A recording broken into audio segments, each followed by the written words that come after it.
अस्सलाम वालेकुम, मेरा नाम है ज़ीशान उस्मानी। आज हम बात करेंगे चुप के फ़वाइद के ऊपर। ये बड़ा अजीब व गरीब ऑक्सीमोरोनिक टाइप का लेक्चर है कि मैं चुप के फ़वाइद पे बात कर रहा हूँ, ख़ुद बोल रहा हूँ। बड़ा सोचा कि इसके ऊपर बात ना की जाए क्योंकि बड़ा कंट्राडिक्टरी सा मैसेज है, लेकिन सोचा कि कुछ मिनट के अंदर आपसे अर्ज़ कर देता हूँ, शायद इससे कुछ लोगों की ज़िंदगियों पे असर पड़ सके। मेरे सर थे अब्दुर्रहमान साहब, वो कहा करते थे, बेटा चुप से बड़ी बद्दुआ कोई नहीं है। जब बंदा चुप हो जाता है तो कुदरत बदला लेती है।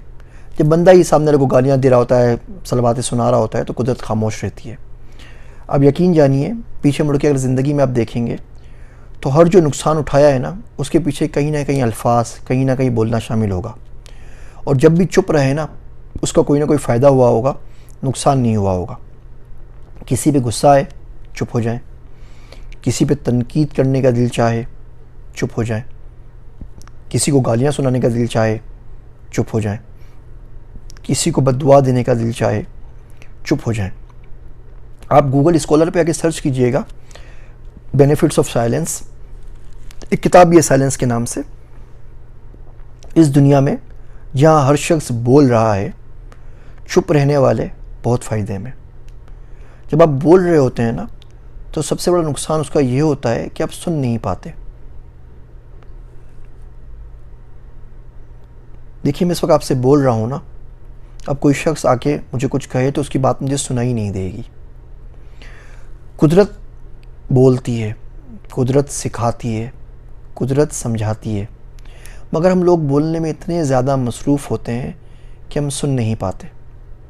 मेरा एक दोस्त अब्दुल्ला है, उसके साथ मैं वॉक पे जाता हूँ उमूमन रात के अंदर, तो बड़ी काम की चीज़ें देखता है। वो बिल्ली को देखता है तो उससे कुछ सीख जाता है। वो किसी को रोड क्रॉस करते हुए देखता है तो उससे कुछ सीख जाता है। वो किसी को मस्जिद आते जाते हुए देखता है तो उससे कुछ सीख जाता है। वो तारों को देखता है तो उससे कुछ सीख जाता है। जब वापस आता है तो मैं उससे पूछता हूँ क्या सीखा, तो मुझे बताते मैं बड़ी हैरानगी होती है कि वो तमाम रास्ते जिनसे वो गुजरा, उसी से तो मैं गुजरा था। वो तमाम चीज़ें जो उसने देखी, उनका मुशाहिदा तो मैंने भी किया था। ऐसा कैसे हुआ कि वो तमाम चीज़ें सुन पाया और सीख पाया और मैं खाली वापस आ गया? तो नतीजा यही निकलता है कि वो चुप रहता है। पहले ज़माने में कभी कभी सज़ा के तौर पे हमारे गांव में अम्मी हमें चुप का रोज़ा रखने का बोलती थी। हम बहुत बोलते थे तो बोलती आज तुम्हारा चुप का रोज़ा है, शाम तक एक लफ्ज़ नहीं बोलना। और हैरत की बात यह है कि उस शाम तक में हमारा होमवर्क भी हो जाता था, जितने पेंडिंग काम थे सारे हो जाते थे, बिकॉज हम लोग बोल नहीं रहे होते थे। तो यहाँ तो हम बोल रहे होते हैं, यहाँ मोबाइल के ऊपर होते हैं, चुप नहीं रहते। चुप रह के दूसरों को सुनने का हौसला पैदा कीजिए। चुप रहने से बहुत सारी बरकतें आती हैं। बंदा खामोशी से जिक्र करता है, गौर खोज करता है अल्लाह की कुदरत पे, अल्लाह की मखलूक के ऊपर, और बहुत सारी बुराइयों से बच जाता है। जब भी ये अर्ज हो ना आपके अंदर कि कोई बंदा बोलेगा और आपने जवाब देना है, बस चुप हो जाया करें। हमारा माशरा बड़ा अजीब हो गया है। यहाँ अब तो हम हसद करते हैं अच्छाइयों और कामयाबियों में, क्या नाकामियों और बुराइयों के अंदर भी। आप किसी को बोल दें भाई मुझे कोरोना हो गया है, अब आप बोलें अल्लाह आपको शफा दे, अल्लाह आसानी करेगा, मैं आपके लिए दुआ करूँगा, बस इतनी सी बात। अब बोलेंगे नहीं, मेरे तो चाचा को भी कोरोना हुआ, मेरी तो मामा को भी कोरोना हुआ, मेरी तो भाभी के देवर के जेठानी को भी कोरोना हुआ, उसको डबल नमूनिया हो गया। आपके आधा घंटे की टेप रिकॉर्डर शुरू। अब बोले यार मुझे ना बुखार हो गया था, बोले आपको बुखार, ओहो मुझे तो कैंसर हो गया था, मैं तो उससे सर्वाइव कर आया हूँ। उसमें भी यानी आपने मुकाबला करना है कि उसको बुखार हो गया तो वो भी उसने कोई जैसे तीर मारा है, आपने 4 तीर और मार के लेके आने। तो बुराई के अंदर भी मुकाबला कर रहे हैं, और अच्छाई में तो यही आप बोल दें कि जी मैं पास हो गया हूँ। बोले आप क्या पास हुए? मेरे बच्चे ने तो 1100 नंबर दिए थे मैट्रिक के अंदर, और तो 1200 लेते रहते रह गया, और उसका तो A1 ग्रेड आया था। आपकी कहानी शुरू हो जाती है, चुप क्यों नहीं रहते?